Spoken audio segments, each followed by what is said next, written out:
আমাদের প্রথম সেশন। আজকে আমরা শিখব ব্যাশ কী জিনিস। তো এই যে তোমরা সবাই আমার স্ক্রিনটা নিশ্চয়ই দেখতে পাচ্ছ, এইখানে যে ইন্টারফেসটা আমরা দেখতে পাচ্ছি এটাকে বলে লিনাক্সের কমান্ড লাইন ইন্টারফেস। এর মানে কি? এর মানে হচ্ছে এইখানে আমরা বিভিন্ন রকমের কমান্ড লিখে লিখে লিনাক্স সিস্টেমের সাথে ইন্টারঅ্যাক্ট করতে পারি। এখন কথা হচ্ছে লিনাক্স সিস্টেমের সাথে ইন্টারঅ্যাক্ট করা বলতে কি বোঝায়। ধরো হচ্ছে আমরা লিনাক্সের ফাইল সিস্টেমটা এক্সপ্লোর করতে পারি, কোন ফোল্ডারে কি কি আছে, কি কি ফাইল আছে, অন্য কি কি ফোল্ডার আছে আমরা সেগুলো দেখতে পারি। বা আমি হচ্ছে নতুন কোনো ফাইল ক্রিয়েট করতে পারি, নতুন কোনো ফোল্ডার ক্রিয়েট করতে পারি এরকম। তারপর ধরো হচ্ছে আমার লিনাক্স সিস্টেমে কারেন্টলি কী কী প্রসেস চলছে সেগুলো আমরা দেখতে পারি। তাহলে চলো ছোটো একটা এক্সাম্পল দিই। এই যে এই মুহূর্তে আমার যে লিনাক্স কমান্ড লাইন ইন্টারফেসটা আছে সেটা হচ্ছে লিনাক্সের হোম ডিরেক্টরিতে আছে। এটা কিভাবে বুঝলাম আমি? এই যে রকেটের পাশে যে চিহ্নটা দেখছো টিলটা, এর মানে হচ্ছে হোম ডিরেক্টরি।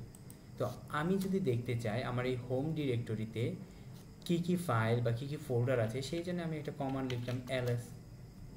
এবার দেখো একটা সিপিপি ফাইল আছে, একটা HTML ফাইল আছে, তারপর আরও বেশ কিছু ফোল্ডার আছে, ডেস্কটপ, ডকুমেন্ট, পাবলিক।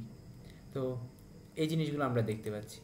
এবার যদি আমি চাই আমি এই ফাইল বা ফোল্ডারগুলো সম্পর্কে আরেকটু ডিটেইলে জানতে চাই, তাহলে আমরা এই কমান্ড লাইন ইন্টারফেসে ls-l এরকম একটা কমান্ড লিখব। ঠিক আছে, তো এইখানে দেখো এই সিপিপি ফাইল, প্রথমে যে লাইনটা আছে সিপিপি ফাইল, এইখানে আমরা সিপিপি ফাইল সম্পর্কে কিছু ইনফরমেশান দেখতে পাচ্ছি। যেমন এইখানে হচ্ছে সময় দেখতে পাচ্ছি যে এই ফাইলটা লাস্ট কবে মডিফাই করা হয়েছিল, ওই টাইমটা, এবং এই হচ্ছে তার পাশে তারিখ, এবং তার ঠিক পাশে এইটা হচ্ছে তার সাইজ, বাইটে দেয়া আছে। ঠিক আছে, ফাইলটার সাইজ কত সেটা বাইটে দেয়া আছে। তারপর আরও অনেক ইনফরমেশান আছে, সেগুলো আমরা হয়তো সামনের যে এপিসোডগুলো আসবে সেইখানে হচ্ছে দেখতে পারবো। তারপরে এই কমান্ড লাইন ইন্টারফেস দিয়ে হচ্ছে আমরা আর কি করতে পারি। ধরো আমি দেখতে চাই যে আমার যে ল্যাপটপে কী পরিমাণ র্যাম আছে, কী পরিমাণ সোয়াপ মেমোরি আছে সেটা দেখতে চাই। সেটা দেখার জন্য আমরা কী কমান্ড লিখতে পারি? free-h। তো এইখানে দেখতে পাচ্ছি যে টোটাল 15 GB র্যাম এবং 4 GB হচ্ছে সোয়াপ মেমোরি আছে। তো এইভাবে আসলে আমরা ইন্টারঅ্যাক্ট করতে পারি আমাদের লিনাক্স সিস্টেমের সাথে এই কমান্ড লাইন ইন্টারফেস ব্যবহার করে।